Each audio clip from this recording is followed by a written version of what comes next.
खेड तालुक्यात मुंबई गोवा महामार्गावर वेरळ येथील खोपी फाटा परिसरात धक्कादायक घटना घडली आहे।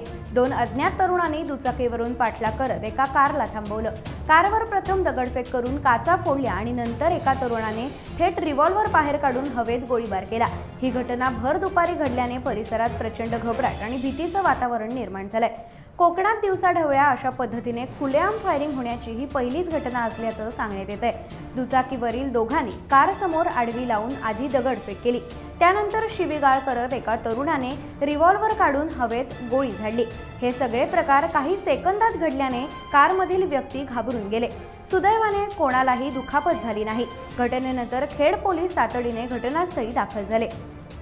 माझ्या गाडीचा पाठलाग तिथपासून झाला।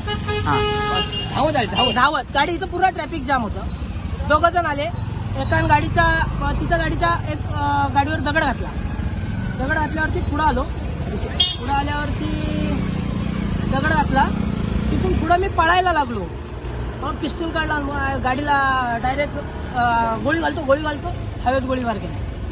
कोण होते ते? काय सांगू नाही शकत। 18-19 वर्षापूर्वी होतं। मी दोघांना बघितली, बाकीच्या कुठल्या गाडीने आले होते? काय चालत आले, गाडीचा पाठलाग चालत केला। आम्ही गाड्या त्यांच्या बघितल्या, तुम्ही गाड्यामध्ये आतमध्ये लावलं होतं। तुमचं नाव कसं?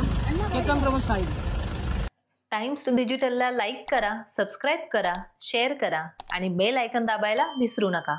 पाहत रहा टाइम्स डिजिटल।